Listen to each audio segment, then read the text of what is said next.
काय प्रभू, लय दिवसात नाही इकडं. अरे काय नाही, तेच आत्ता जॉबवरनं आलो. ते जरा ऑनलाईन मीटिंग चालू होती, त्याच्यामुळे करत बसलो होतो. काय म्हणतो? काय नाही रे भाऊ, तू चांगला शिकला, चांगला जॉबला वगैरे लागला, चांगला पगार वगैरे घ्यायला लागला. आता आम्ही तिथल्या तिथंच राहिलो आता. अरे असं काय नाही रे राहील, प्रत्येकाची लाईफ चांगलीच असते. असं काय नाही की तुझी लाईफ लय खराब, माझी लाईफ लय चांगली. प्रत्येकाच्या लाईफ मध्ये कष्ट असतं, सगळं व्यवस्थित असतं. अमरे दादाचा फोन यायला लागलाय, का म्हणतोय बघतो.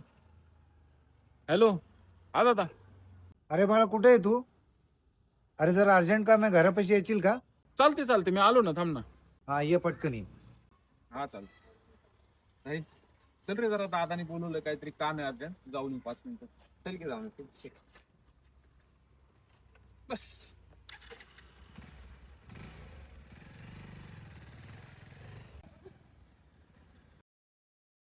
काय रे दादा, एवढं अर्जंट बोलवलं, बोल की. अरे ऐक ना बाळा, मला जरा अर्जंट काम आहे, एक 10,000 रुपये दे ना. मला फोनवर सांगितलं असतं तर मी काय 2 मिनिटात पाठवले असते. आजकाल ऑनलाईन झालंय सगळं, लगेच पैसे येतात. अरे तसं नाही बाळा, मला वाटलं तुझ्याकडे कॅश असेल म्हणून मी फोन करून बोलून घेतलं. हा का, बरं बरं, नाही नाही, पाठवलेत, काय हरकत नाही. ठीक आहे, मी येतो माझं काम करू. हा हा. हो. आणि तू एका शब्दावर त्याला 10,000 रुपये दिले. अरे मोठ्या भावाने पैसे द्यायचे असतात बारक्याला, इथं तर उलटच चालू आहे. बारका भाऊच मोठ्या भावाला पैसे द्यायला लागलाय. राहील, भावा राग नको येऊ देऊ, पण एक गोष्ट मला सांग. मोठा भाऊ माझा, पैसे त्याला मी दिले, घेणारा तो, देणारा मी. तुला काय प्रॉब्लेम होता रे? हा ते पण आहेच म्हणा. अरे तसं नाही बाबा, हे तुझंच म्हणून तुझंच नाही. अरे ही अख्ख्या दुनियेची रीत झाली, माहिती का?